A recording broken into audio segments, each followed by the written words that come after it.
Ang POV ko talaga nun, hindi naman talaga ako yung makro. Alam mo yung ikaw, di ba, parang, bawo naman nun, amoy mo yung sarili mo. Hindi parang, naman necessarily ikaw. Oo, parang hindi naman talaga ikaw, pero Oo. parang style ka lang ng aamoy, ako ba yun? Parang gano'n, yun ibig sabihin nun. Kasi kala din parang yun nga, kinakross-toss ko daw yung mga Misogynist ka daw. Misogynist daw. Kayo makapag-ano na lang kayo ng mga matatalinagang mga salita. Hindi yung ganun. Parang it's normal, lang. Alam mo yun, di ba, pag ikaw, saan mabaho rin, amoy mo yung sarili mo, parang ganun lang naman yung inaano ko doon. Nangyayari. Totoo naman talaga yun. Hindi yun yung gusto Hindi kong porket babae si Sophie. Di ba babae si Sophie. Hindi naman.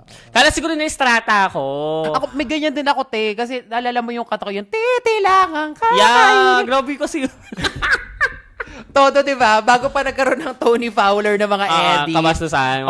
Oo. Alam mo, nangyari sa akin nun, te. Hindi ko naman sa dinedefend yung sarili ko. Like, ako, ang message ko na lang, kapag nakita ko siya ulit, sinasabi ko, baka pwedeng pakidelete nyo na. Kasi, iba yung dating sa mga tao. Totoo. Pero kasi, ang intention ko lang naman talaga nun, hindi siya para bastusin yung mga original singers. Yeah, yung artist. Mas sa sarili ko siya. Sa titi lang ang kakainin ko. Yun nga yung...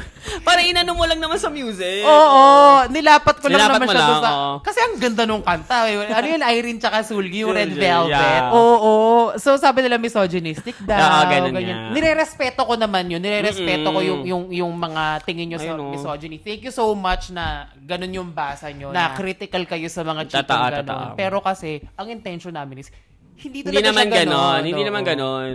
At saka kung titi nga lang yung kakainin eh. Titi lang yung kakainin ko. Ano magagawa ko?